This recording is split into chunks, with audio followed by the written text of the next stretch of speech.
Okay,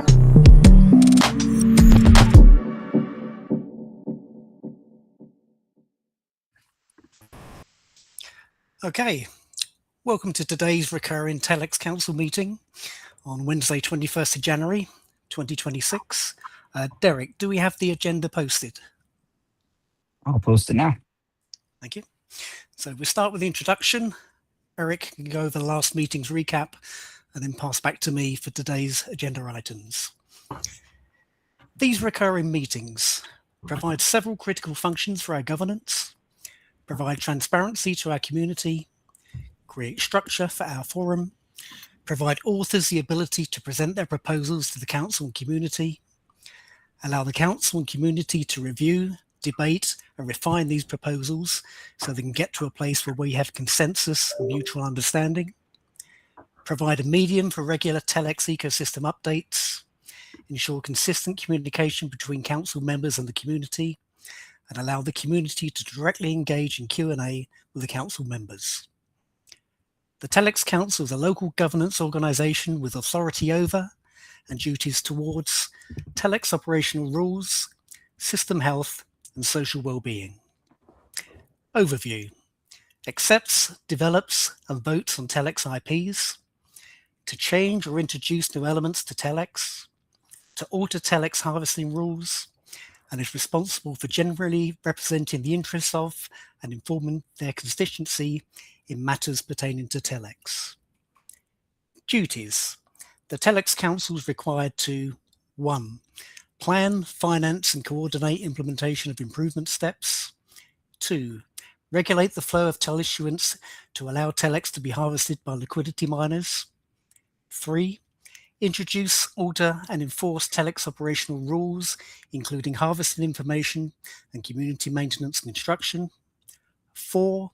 Inform miners of the activities and outcomes relating to TELx and results from any snapshot votes. These snapshot votes are a requirement for all council members, and in order for a proposal to move forward, there needs to be a 5 of 6 majority vote, and all 6 members voting within 5 days from the start of it being posted to snapshot. Okay, over to Eric for the recap. Awesome, thank you, Ty. Let me see. In the last meeting, the TELx Council focused on analyzing issues with Uniswap v4 liquidity pools, particularly concerning reward distribution problems that appeared to favor a small number of wallets. The technical analysis revealed potential gaming of the system through tight range positions and synthetic trading volume, although the pools have successfully reduced slippage to 0.3 and 0.4%. The council agreed to make a determination by end of January 26 on whether to fix or replace the current system, with Merkle protocol discussed as a potential alternative solution. Additional updates included the successful soft launch of eXYZ with 10 million minted, the planned TELx website improvements focusing on adding liquidity provider guide amongst others, and the need to advance the TELx University educational content development. That's about it. Back to you, Ty. Okay, thanks. So first agenda item, I've got Uniswap v4 incentives, although technically it's probably all pools. And what we've said throughout January, we'll be collecting more real world data on v4 pool behavior. So that's still ongoing. Derek, I did notice on the end of the last call, you said you were potentially going to be running some more simulations on edge cases, including epoch timings and clamping. Is there anything you need to report back on that? I don't have enough conclusive data yet. I think there are definitely some potential improvements to the distribution, but the edge cases being repeatable or not is something I need to schedule time with Marcus on, and I know he's been really, really busy with the network. So I have kind of a list of items and questions just to get from him on the implementation in also, the other thing I was going to ask is I know the hook and time and time might be the best way to ask about this. The hook was there was an audit with the hook specifically, and I didn't know if those results or are available, or I'm sure that I can talk to Marcus about them, but I don't want to make any. I don't want any sort of data sets to be skewed incorrectly. So I'm trying to be more cautious and take the time to do so. It does look like the distribution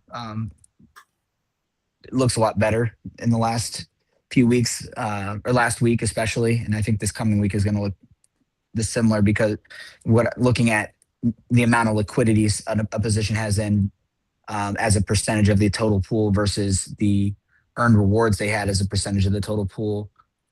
For example, if a position last week had 40% of the total liquidity, what I noticed is they were earning close to that 40% threshold. So it does look a lot more balanced, I guess you would say. The one thing that this does tell us, and I know this is more of a conversation for later, is that these V4 pools and how our calculator works is much more suited for Ethereum and moving pairs. So TEL and Ethereum versus like a double stable pair like MXN and USDC, because those ranges don't change that much. So more to come. I can certainly put some stuff together. Been a little occupied with trying to get that stuff, some of the side projects for you guys done, and a few other things, but I can get some more data that's sets fine. together. We just need to know it's in progress, but that's good feedback so far. Yep. So the council still need to investigate more on what we said, the 24-hour hook effects, including potential alternatives. We have chatted a couple of times internally about changing that, and we've said we'd like to aim for a decision of a V4 design direction by the end of January. I personally think that's a bit tight, maybe in time for the next call in, I think it's like the 3rd of February or so, just because of the number of days we've got left in January. And yeah, as Derek just mentioned, whether we need to consider V4 is appropriate for the stablecoin pairs. Ty, earlier you mentioned you wanted to chat about the reclam pools. Is that something you still want to go through now, or do you want to hold off for now? Well, there's I think as a council, we need to sit down with probably Marcus and Leo, and just see if what the impacts are of exploring reclams, because we do have these unique considerations of the tie-in with the voting rights, and we need to make sure that reclam or the balancer clam gives us everything that we need. We just need more investigation. I don't know if we need to do some trial. It's difficult without. We're caught between a rock and a hard place here, because we want to gauge the effectiveness of a reward program, as well as the ability to capture liquidity for voting. We've got a couple of special requirements, and so if we are going to move or even explore, we need to examine all these use cases and make sure that we're not getting ourselves into another massive development program. So there's probably potential to be had, but we need to do a proper evaluation, and I'm not quite sure how we go about that. So there's nothing that we can really discuss just now, unless anybody's got any experience of these clam and reclam pools. But I think it's something worth following up on, as well as following up with Merkel and sitting down with them and seeing if we can come to some sort of direction, because I feel in a way we're going round in circles here with regards to our direction. It's a complex area. we've done such a lot of work to get to where we are. There are some flaws, but we've still got tools that we know we can use, such as extending the qualification period. So, we just need to kind of work out a plan of action, and I don't think we're there yet in our clarity of thinking as to what that plan of action should be. So I think we need to sit down and have a focused work group with the council members and the development team. And yeah, I think we all agree there. And obviously, Andrew just coming back this week, that helps. If you finish, Ty, I see Andrew's got his hand up first. Yeah. Andrew? Yeah, I was just going to lean into the RE clan pools. I know we talked about them like last year. I can't remember exactly when we initially brought them up. And Boo, it might have been you actually who brought this to our attention at the time too. The challenge right now is that they're not on Polygon. So we'd have to, figure that out and consider that as part of the equation. I think it's okay on Ethereum. If we want to kind of test things out, we can do that. I do have like the Balancer v3 docs up right now, and I can kind of just quickly go through what they list as the advantages to try to give everybody a little bit of a higher level perspective of them. But to me, like the simplest way to explain them is really like the Balancer v2 pools and the Uniswap v4 pools essentially combined, right? Like it has like the best of both worlds, and I think I kind of mentioned that last time we talked about this. But I'll just read verbatim what it says on the website. Maybe we can post out the link after just to try to get some community feedback. But what it says is all the benefits of concentrated liquidity, higher fees, and better capital efficiency when in range. So again, same math as Uniswap v3 and v4. So Derek, I know you've mentioned before, like the slippage is a huge thing too, specifically on, potentially a new chain like Base that we're going to and all that kind of stuff, right? So it goes from, whatever it is, like 5-6% to like 3, 0.4. Huge difference when it comes to slippage, right? So the other advantage too is that there's none of the maintenance required with traditional concentrated liquidity pools. So I know like that's been a huge thing from the community, that like this is a high time, investment that you need to put in order to manage your liquidity, right? So with that being said, what these reclaim pools do is essentially it moves the price range as a pool, not as an individual wallet or an individual investment, right? So everybody essentially puts their liquidity into the pool within that set range. And as those two assets, trade against each other, it'll adjust itself, so to speak. Right. So that's kind of like where I'm saying like it's like the best of both worlds, where you kind of almost set it and forget it with like the Balancer v2 style, but you've also got that concentrated liquidity aspect of it with the Uniswap v4. Right. So it does say too, like fungible positions can be incentivized, making them ideal for guaranteed deep DAO token liquidity. So again, whether or not there's functionality for voting, connecting it to TELx, all that kind of stuff. Calculation simplified by having all LPs share the same price range. RE clan pools automatically adjust to market conditions. So LPs should always be earning fees.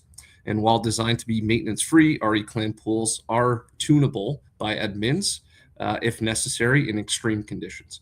So to me, like from a very high level, like this alleviates, I think, a lot of the problems that we've been facing. And again, I don't want to just say we flip back to Balancer v3, but this is definitely something that we should continue to research, review, understand a little bit better. And if it's only on Ethereum right now, okay, well, what options can we look at as potentially a test?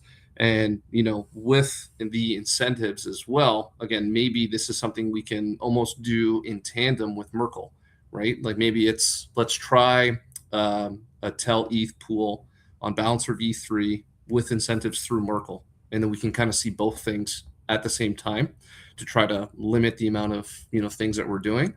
But let's continue the conversation. I'll open it up to everybody else. I know Eric, you've got your hand up there too, and I think you're pretty well versed in this stuff. So I'll shut up and I'll open the floor.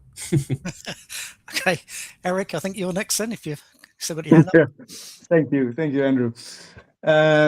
Yeah, I looked into the docs the last days. I was pretty curious. because I got some experience with especially QuickSwap. They have some automated liquidity pools from Steer, Gamma, and Itchy from the top of my mind.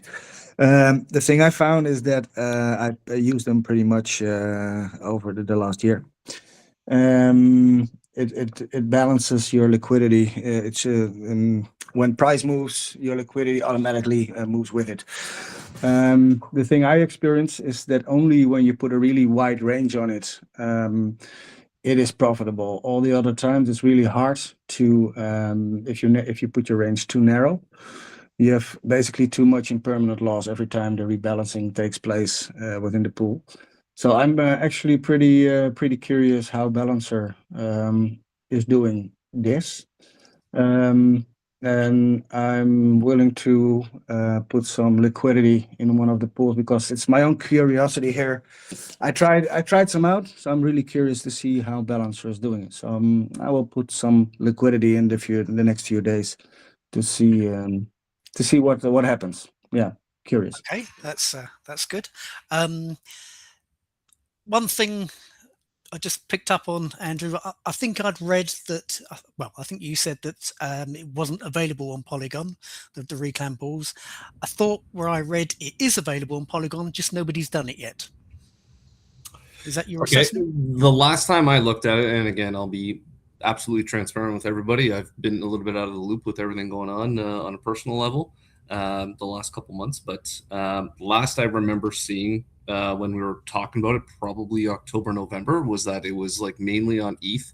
I think it might have been on Solana and maybe a few other ones, but Polygon was not there yet. If that functionality is there for Polygon, then I would say let's focus on Polygon. But I'm good either way. I think at this point, whether it's Polygon, whether it's Ethereum, I think the test is more important than the chain, so to speak. But right now, obviously, the TELx ecosystem is, essentially facilitated mostly on Polygon. But either way, I'm fine. It's more for me, to Eric's point, testing it, validating it, making sure it works, and then potentially seeing if there's that connectivity with Merkle and the TELx website as well. Yeah, for users, it is pretty good for users. It's you don't have to manage anything anymore. As long as that's the biggest thing, I think, right? Because a lot of the negativity I think that we're getting is that it's just way too time consuming, right? People want to invest the time and all that kind of stuff to do it, but you got to change ranges, you got to have multiple ranges, you got to have different wallets, you got to do this, you got to do that, and in volatile times, it's frustrating because then if you're not around your phone, your laptop, or you have access to adjust things in a volatile market, kind of like how things shit the bed a little bit yesterday, then you're kind of SOL, right? Whereas at least with these reclaim pools, it will auto adjust for you the entirety of the pool, and you get that benefit of that concentrated liquidity, which is going to significantly lower that slippage. Yeah, exactly. Yeah. It's for users. It's as long as you can outweigh the impermanent loss of rebalancing. When you find a range that actually does that, it's pretty cool for users because you don't have to do anything anymore. It happens for you. Yeah, essentially at that point, everybody's in the same boat with impermanent loss. But again, if you want to take out, during certain times, then you have the ability to do that, right? But Derek, I know you had your hand up, so if you I pulled up what pools it's on. Ethereum, Arbitrum, Optimism, Avalanche Base, Gnosis, Sonic, Hyper EVM, and Plasma. Okay, so I don't see any deployed. There's no deployed on Polygon that I can see. Okay, so to your point, that's correct. There's nothing deployed. We would be the first, but okay. I thought I read in the documents it's available on Polygon. That's what I haven't looked at the docs. So just I was looking at return, right? Average return in these pools is in the higher single digits with some of the more aggressive pools in the 20 to 30% range. So because these are set it and forget it pools, the return is a little bit less, obviously, based on volume and everything else. But it looks like Yeah, they're That just to would give be some. based on averages, though, right? Like, Yep. Mhm. Again, it's the same idea where the more liquidity you put into the pool as a percentage, the more essentially you'll get back. And Correct. likely what you're seeing there, Derek, too, is probably fee distribution. Yeah. Yep. We're No, not that's what talking I'm about looking at fee incentive. distribution. Not. Yeah, I'm Yeah, looking at fee distribution, not incentive rewards. will Yep. be an over and above. So even if you're getting, 8, 9, 10% on fees, like, damn, that's pretty good. 100%. On top 100%. of incentives, which again may double, that return. Like, to me, for a set it and forget it, 20% year over year, outside of impermanent loss that you have to factor in and be on top of, like, that's pretty damn good return. Okay, I think that probably wraps up Reclaim. Whilst we're still talking about pools, we did mention about Merkle evaluation. Explore setting up a parallel test with Merkle alongside the current TELx hook. Leo was to be involved with support from Andrew and Eric. I don't think anything's happened with that about initiating discussions with Merkle. And we was going to scope how rewards could be split between systems for comparison. Andrew, you've dropped the word or the phrase Merkle a number of times. Just for the members of the community that aren't too aware, can you just give a very short description of how Merkle could be involved in TELx, please? Yeah, so essentially what they do is they help with reward distribution. So the beauty of, I think, their protocol and what service they provide is that you have the ability, I guess I shouldn't say you, but we as a council have the ability to take our incentives and divvy them up how we see fit by category. So those categories could include like level of liquidity, fees, etc. Right? So we can, as a council, say, okay, we're going to incentivize this pool. It's going to be token A, token B. We want to incentivize, say 30% of the incentives for token A, 30% of the incentives for token B, and then the remainder 40% for fees, right? And then they can facilitate all of that on a weekly cadence, whatever it is, and help us, with that distribution. So it's not just either, volume, it's not just fees. Like, we can be a little bit more customizable, I guess, with that to see what we want to do moving forward. And again, if we notice that, say we're a little bit low on one token liquidity, okay, well, for the next epoch, we can adjust the incentives to try to, lure more people to drop and invest in that token to try to level off the liquidity a little bit in terms of the balance, right? So we can kind of play around with it, that customizability, that flexibility, and I think it just helps us in that way. So I think my limited understanding is effectively we've got the ability through whatever means to effectively run campaigns where if one campaign per epoch, if you want to move liquidity from one pool to another. So I guess that there needs to be some type of management of that, but that's something the TELx Council could do quite easily, I guess. Yeah, I think so. And again, like, campaigns to me would be more so around like maybe the initiation of a pool. And then after, like, say the first month, 2 months, 3 months, whatever we want to use is, that, initiation to kind of, get the launch of that pool going and get some decent liquidity in there. Afterwards, to me, it's a little bit more of like a set it and forget it. Like, okay, we're going to put X amount of rewards towards this pool on a regular basis. And then it's, for the next 9 months, whatever, just if we look at it from like a 1 year perspective, okay, well, the first 3 months of the pool, it's going to be, maybe double incentivized. In the last 9 months, we're going to, just do a single incentivize it and then kind of do it that way. And if we need to adjust to your point, right, month over month, quarter over quarter, we can adjust that. Okay, sounds good. Do we know what the cost of using Merkle would be? It's a certain percent, if I'm not mistaken. It was 1%. Did I read? How much? Between 1% to 3%, but I think that's negotiable. Okay.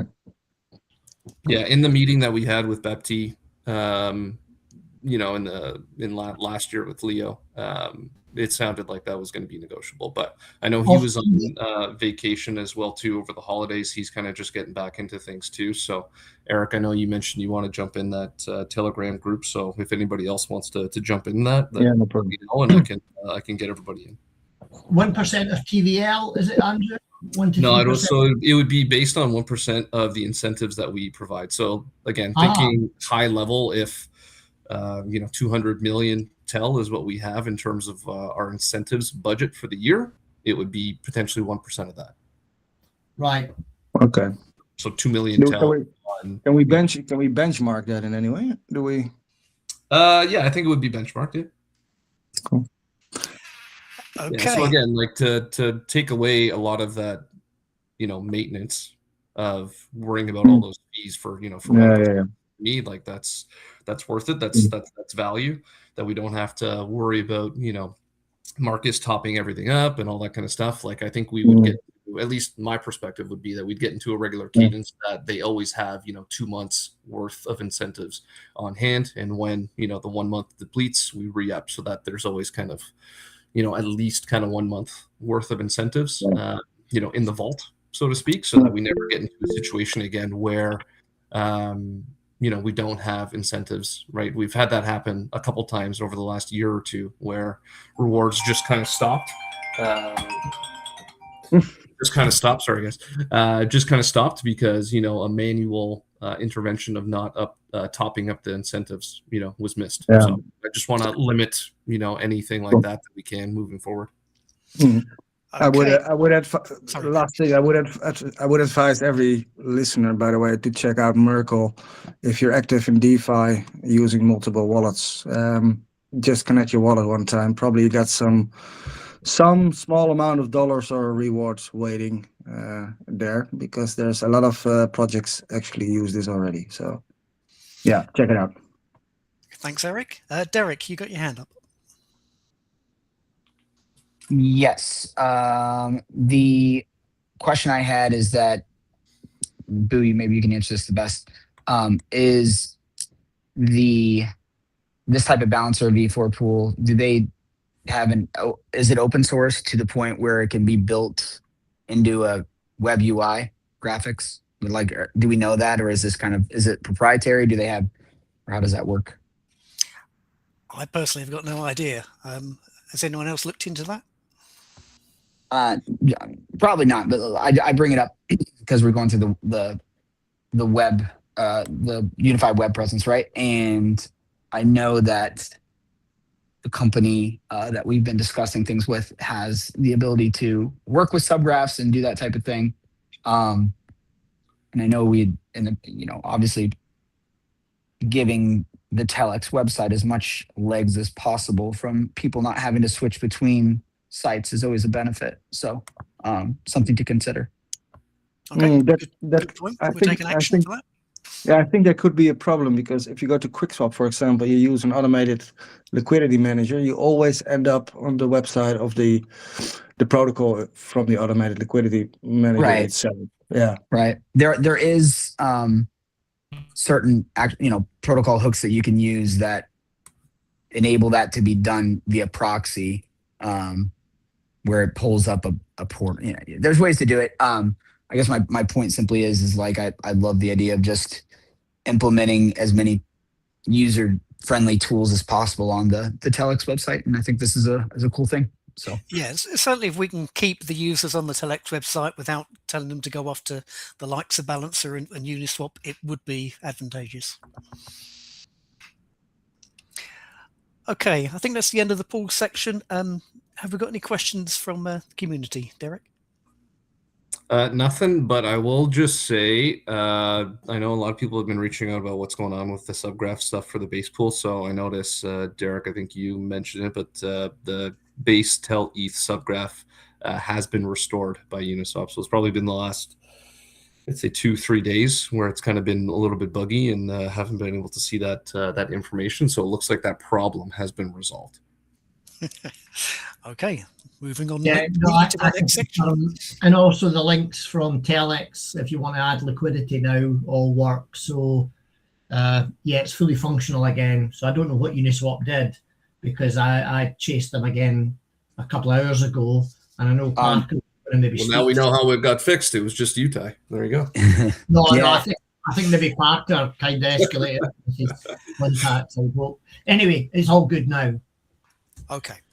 So moving on to the TELx website and data. I will get to the subgraph stuff. I'm going to leave it to the end of this section just to get through some other things that keep getting missed. So we've just mentioned about the Uniswap UI display issue on base.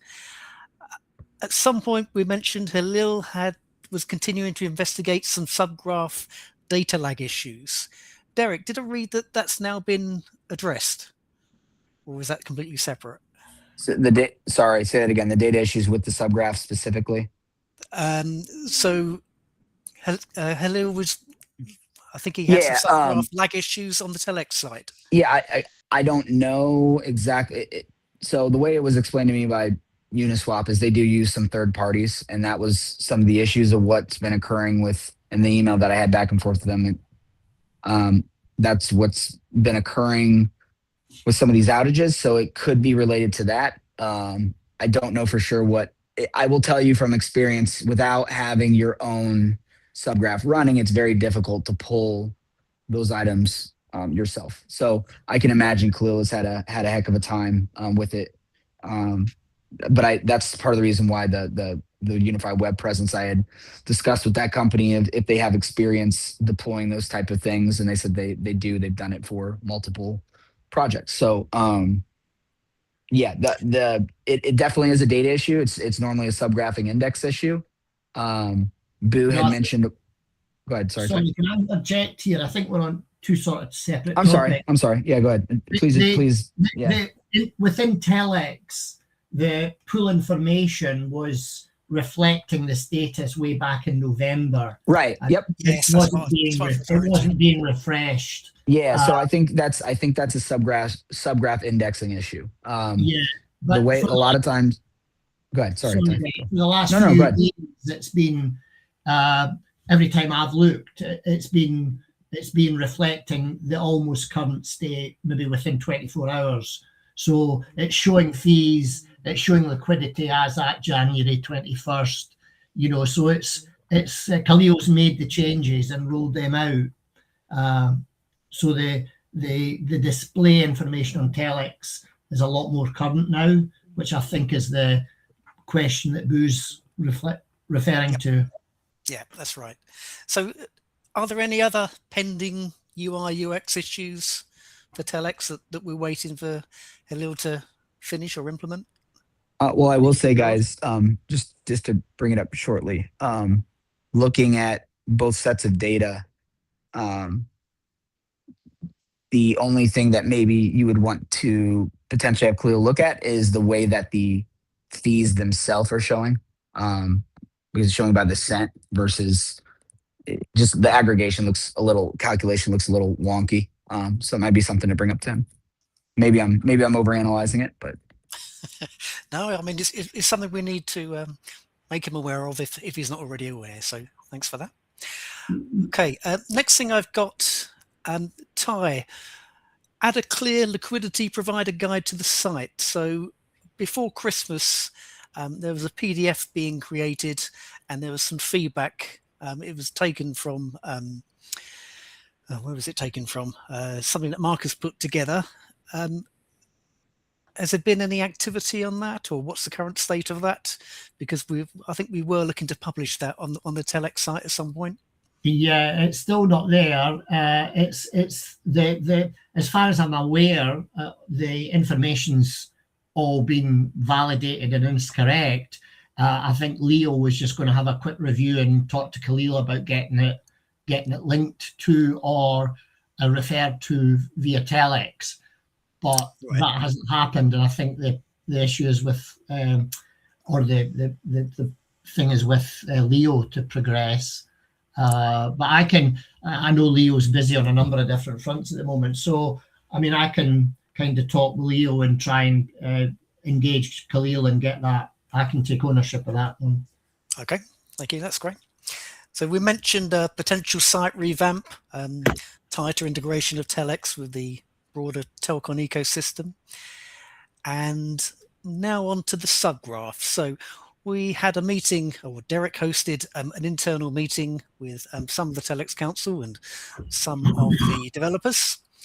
And I'm going to make just a very short, a very, very high level overview of what was said, and then we can discuss it. And the meeting was, I think it was about 1 hour and 10 minutes straight after the TAN call. So Derek's demonstrated an interactive dashboard he's built for TELx that graphically displays liquidity pool data. Obviously, we were looking at the Uniswap v4 pools. The tool can, in real time, track wallet and position performance, display people's ranges and liquidity, show what positions are subscribed, display a timer showing when you can next edit your position without being penalized, help explain why some positions earn more than others, and it can do a lot more. Running the tool might be resource and cost intensive at scale, so may not be practical to allow multiple people to run it at the same time. But discussions were had whether some of the information the tool gathers could be reported on and made available on a regular basis, because obviously we've just got the weekly Excel type spreadsheets that are released at the moment. It may also help the TELx Council monitor what's going on in real time, help investigate any suspicious activities such as bots. Everyone agreed that any tools developed should be open source for transparency and fairness. And Derek will provide the dashboard to the TELx Council next for some internal testing so we can better understand exactly what it can do. I mean, in short, it's impressive stuff. It was a good demonstration. Derek's demonstrated he can deliver the data. We just need to decide how best it can be used and shared to the community. So, Mike, Ty, Derek, any comments on that? I thought the program was really cool. I mean, the demonstration was great. It was very useful data for, like, I would call it like power user data. I think we have to think about is what percentage of our liquidity providers would fall into that power user category that would take the initiative to, like, really dig into those type of things, positions, and how to best outplay the other players, if you will. But otherwise, I think it's really innovative, and it's something that I would, if I had more time or wanted to take more time to do it, I would definitely find useful. But I think that at this phase of my liquidity providing game, I'm more of a set it and forget it kind of a guy. Thanks, Mike. Okay. Yeah, I was gonna ask some questions, but I probably should just watch that fellow video, the recap. No, you can go for it. I mean, I'm happy to elaborate. Go for it. Well, I was gonna ask, like the data that's being collected, is it similar to what we were doing with like TAN-IP1, where we can like kind of break it out by like week, by wallet, and all that kind of stuff? Yeah, the big difference is, and I wish I was at home so I could pull it up just for a brief overview. But the difference is that it's all in real time. So it uses a combination of, I worked on this with a community member that kind of helped me set it up. And he's the one that has had conversations with Marcus too. Because, he had come to me and said, hey, this would be, if this type of data was out there, it could attract people because it helps explain what's going on, in ways that could be open sourced and things like that. And so then I took that and then I kind of coupled it with Marcus's script that uses actual an on-chain RPC pool, right? Mm-hmm. And what it does is it pulls all that data every hour, and then the subgraph is in real time. So you're doing, Andrew, exactly what yours did on a weekly basis, but on a regular, it's meant to give you a live snapshot. Yes. Manual doing it, okay, right. And so Mike's point, like, I don't think the average retail user is gonna want to look at that information, but no. As we get larger, we start scaling and institutions want to get involved. Like, I think that's the kind of information that they're going to want to see so that they can have a better understanding and obviously, get a better ROI, understand kind of what they're getting into and what the benefits of it are. For, the onesie twosies, retail users, I don't think a high percentage of them are going to want to, dive into the data, so to speak. Like, I probably will, but the biggest thing. Yeah, the biggest thing was two things. One, that's like a full blown out right thing, but you can take pieces of that from as kind of a proof of concept or function. Like for instance, it would be great if on the positions it told you a timer of here's when your position started and here's a 24-hour timer, so you know exactly when you can modify it again. That's something useful that every provider could use. Same with like every day it updates your earnings and you have an epoch to date rolling amount of estimated rewards that you've earned based on your performance versus everybody else's. That changes, right? Rather than relying on the council to provide this stuff at the end of the week, it gives people more just a snapshot. And then furthermore, so like it doesn't have to go that in depth. But I think what it shows is that some of this stuff, without doing a whole giant, our own subgraph and all this other things, can be pulled through what Khalil's doing right now. And I think that's the interesting part to me, is asking him, hey, can you, this is what we want. We want to be able to show when a position started and then have a 24-hour timer. Like explaining it in that way, I think gives, I don't think you have to do a whole build out is my point. And there's some auditing tools. Right. The more we automate stuff like that too, the better it is. Like you said, like a lot of people are asking, well, I don't know what my rewards are going to be like at the end of the week or whatever, but you can do it on a regular basis where it's okay. Every 24 hours, it kind of gives you an estimate based off of the data that it's pulling. Then at least people have a better understanding of kind of where they're at. Right. Yep. And then for you guys, there's ways that you can track through the subgraph. As you can see it on TELx or on the Uniswap, right, where it shows the recent swaps that have occurred in the pool. Yep. The idea would be you have an admin dashboard that the council has access to that alerts when there's 30 plus swaps in an 8-minute period. That's not normal trading behavior, right? So like gives you guys rather than having to go. There's just lots of little unique things that there could be a wallet position auditor where, let's say if the council had somebody that came to them and said, I don't agree with my rewards, you query it, you pop their address in there, and it will pull it'll pull the script that is being used to calculate the rewards and give you, it's just using a different way to break out the data to show it. So that's all. It was more of a proof of concept. Love it. Yeah. No. And it's more of a proof of concept to give the council more tools, not to just be like, oh, I don't know, let me ask the developer, let me ask Marcus, because we're not really sure. We just got the loadout, right? That's all. It just helps people feel more empowered. And you could always just open source the whole thing, and then anybody that wants to try to take a stab at it, they can for those power users. And but otherwise, you just simplify everything for more of a user intuitive dashboard. You can really take whatever you want from that, bits and pieces, and whatever else. Yeah, sounds good. Okay, I'll plan to watch that demo that you gave the rest of the team in the next little bit. We can leave it for now. I know, Ty, maybe you got a question, but I'll stop asking questions. Thank you, Andrew. Ty. Yeah, thanks. I think Derek, the way we left it after the demo was that you were going to tidy up the tool and give us some access so that we could play around with it ourselves and get a better feel for exactly what the tool did. Did you do that? I'm just asking if I missed anything. Have you released it yet? I have to. Basically, it's on my local machine, so I have to host it online, I guess I would say, in order for that to do. And then I have to spin up my nodes to make sure that you guys can see everything. So we can definitely do that. I think the idea and the concept behind everything is just to provide as much or as little, as much as people want to dig into, they can. So yeah, I can do that, and we can. I think after this is all said and done, it would be a good practice to release it, depending on what the council decides to do with it, just to post it open source for, if community member wants to have a stab at it like I did, then great. It's a lot of work, but whatever. Okay, thanks, Ty. Derek. Okay, that's the end of the TELx website and data item. Do you have any questions from the community before we move on to the TELx University? Nothing in there right now. I just see Dally doing his thing, and putting a lot of notes in there. But no, yeah, I think we're all good.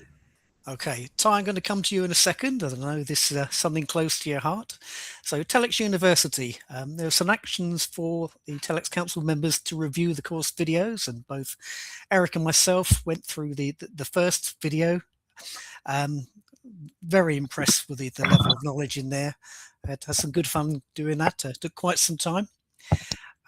We mentioned last week, Leo was to connect with Zach to move the module launch forward. I don't know if that's happened. I don't think it has, but Leo's not available on the call at the moment. And yeah, I think Julio's got his hand up. I think, well, just to introduce Julio, Jack, Leo summarized all our findings, emailed both Zach and Julio will take points. So he's going to give our report back to the council on that. So over to you, Julio. I hope I'm pronouncing your name right. No worries, no worries. Thank you, Ty. Yeah, I'm Julio. Huge pleasure to everyone. And it's with extreme satisfaction that I want to update about the TELx University, because I don't think that a lot of OGs will remember, but the TELx University comes from one of our first meetings, and I was there since the beginning. So it's like to receive a hug from a son that went and studied abroad. So I'm really happy to be here and discuss about the TELx University. So I've basically took ownership of the whole system and of the whole project, the accounts, the videos. Yeah, there is a lot of knowledge there. And the last time I've heard from Leo, we exchanged some feedback, and we came up with more or less 5 big areas of improvement that we want to dig before going live. The first one. Those are very technical and deep things about the TELx University, because I believe that 95% is done. We are just refining the last 5% to make it perfect. So our first area is the pacing and the pronunciation. So I think that Leo, but also other council members, found the pronunciation a little bit too robotic. And this is normal, because the voice is AI. But I also believe we can improve it. Every month AI becomes better. So it's just a matter of finding the perfect voicing and pacing to make everything feel a little bit more natural. Then we want to increase the quality of the diagrams and the animations that you can see behind the teacher's background. Let's call it that. We want to add CTAs and on-screen links for the people that at the end of the videos and at the end of the modules want to investigate further. So, for example, when the teacher will talk about the TELx website or the pools, we want to add there some CTA, some call to actions, and some links to make the student or the person that is interested to actually go on the website and see how it works. And see how things how things roll over. The fourth area we want to improve, we want to add a closing video on the first module. So it's a little bit of a recap, because we have noticed that right now it's just it's like beginning, tier 1, tier 2, tier 3, all the knowledge. Okay, take the tests. Well, we want to add a final layer that is this final recap module and closing video. Just to recap. And last but not least, we have finished the NFTs, which I believe will be a cool part, a cool step 1 of the gamification of the university, to give points, give tiers. People will be able to trade it, to show it off on Discord, etc. The designs are ready. We are just arguing internally, but also through feedback back and forth with the council about when it's better to provide the NFTs to the student, which ones are the coolest, if we want to have the normal bronze, silver, gold, or we want to have something else. So yeah, these are more or less the updates. I'm still getting used to logging into all the accounts, seeing what has been done, what has been paused, because a lot of videos are there. I know you guys have seen all the final products, but I like 80% of the things are in drafts. So it's really cool to get along this quest. But I believe I cannot give an ATA but I believe that we are very close. Okay, thank you, Julia, and thank you for your patience. Before I finish the TELx University, is there anything else that you needed to add, or? So I have a question. Yep. Is Zach still involved? I'm a bit unclear of whether he's still involved or whether he's not. No, Zach is no longer involved. Zach is no longer involved. Okay. Okay. I got a question for Julio. Yep. I was one of the guys that was together with Boo that reviewed it. I really like the UI, by the way. It's plain and simple. There was one suggestion about adding more animations, which I think is crucial for, and especially understanding pools and how they work. So for me, it would be okay to have a look with you together what we can add and how to simplify things with animations. Okay, perfect. Yeah, we are adding, I believe, a very solid point about diagrams and animations and infographics. So yeah, if you want, we can argue about it, and I can show you some previews. Cool. Is that Ty and Boo? You want to join, or shall I take this one? It doesn't matter to me.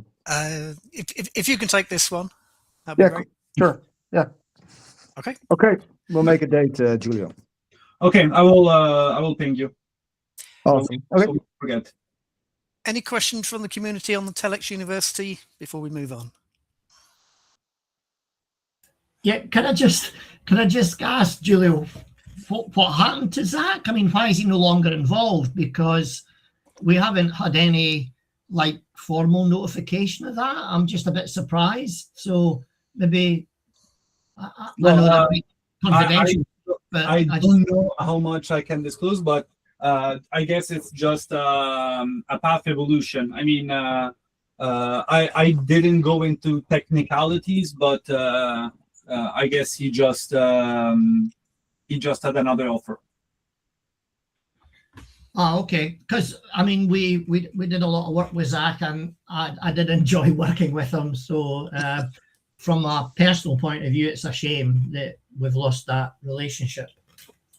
Yeah, I totally understand. It was also a crucial point. But I mean, I've been raised thinking that every change is a good change. So I'll try to get the most out of this experience. Okay, thank you, Julia. Right, let's move on to the next agenda item, eXYZ digital dollars. So some of you may have noticed we've got two brand new Uniswap v4 pools that went live since our last meeting with USDC and EUSD on Polygon and Ethereum. As a council, though, we need to understand whether the council is responsible for these specific pools, if these pools need to be incentivized, if TELx website and hook integration is required for voting rights and everything else. And obviously, we're going to be awaiting more general details on eXYZ corridors, timings, pool structures. So it's kind of gone on in the background there. Mike, do you have any further details on the sudden appearance, should we say, of these pools, or whether the TELx Council should be working a bit more closely here? Well, I think the launch of the eXYZ was like kind of coincides with sort of, if you will, like the soft launch of the bank. Yeah.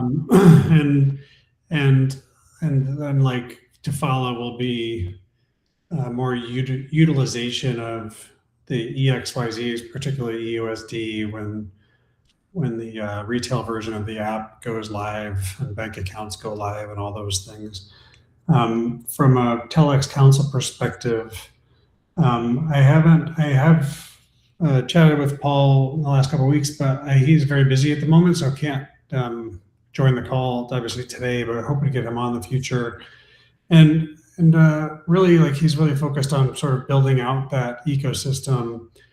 TELx Council can then evaluate the utility of those pools, separately, of course, from what Holdings is doing, and decide whether we want to incentivize pools that Telcoin Holdings has set up or not. But Yeah, I think I think the incentivization is one topic, but it's more that if we've got users providing liquidity to those pools, are they going to be getting voting rights? So it's whether we need to get hooks in there and other Oh, things. I see. Right. Yeah. So I do understand what you're saying. Yeah, and I think that's valid. And if we do decide to incentivize those pools or not, we should figure out whether incentivization of those pools, if you'll carry voting rights for supporting the platform. That's a good point. I think I haven't really thought through that. What do you guys think about that? Well, I think we need to discuss it internally first, but I just wanted to raise the profile of it. Yeah, I would say let's talk about it internally, and ideally with Paul and the team, just to get a better understanding from a future forward perspective. Like if Holdings is going to be opening up pools, like I don't know if it's necessarily in our purview that we need to incentivize them. Like I think that's a joint thing that we should have a conversation on, especially because obviously if we're going to do it, we need to make sure everything connects, like Boo is mentioning. But we also need to put a proposal forward. We need to understand where these incentives are coming from. If we have a limited amount of incentives, well, we've got to take them from something else and whatnot, right? And I think we've talked about this too at length, that 6 pools is not what we're going to have in TELx, moving forward. So it's not like, okay, we deprecate one and then incentivize another. It's like, okay, well, how do we manage the incentives on a percentage basis of, maybe over 10 pools, 20 pools, whatever it is. So I think internally we need to have a better understanding of kind of where things are going, in conjunction of having a conversation with Paul and the Holdings team of where they're going with corridors and all that kind of stuff too. Yeah, agreed. I did write that discussion document on the big picture regarding pools, so maybe we can pick that up as well. Sounds good. Okay, that's all I had. So if we have any general questions, any feedback from the community, or Not seeing anything the last in section? not seeing anything in the group chats here. So unless somebody wants to jump up and ask a question, I think we're okay. Right, 3 minutes or 2 minutes to the top of the hour. We did it, guys. Nailed it. So last thing is obviously the next meeting is going to be Wednesday, 4th of February. Anything else anyone wants to add? I was just going to add about maybe the council members on the call could have a private huddle after this call, since we're all here, and just discuss the feasibility of having a regular weekly catch up to try and keep track of all the things that we talk about in the meetings, and it kind of then just gets dropped sometimes. So if we can just all hang on after the conversations, we can just have a little private 5-minute chat. Yep, sounds good. So Fine by me. Yeah. thank you, everyone. I'm here. Speak to you all in 2 weeks' time.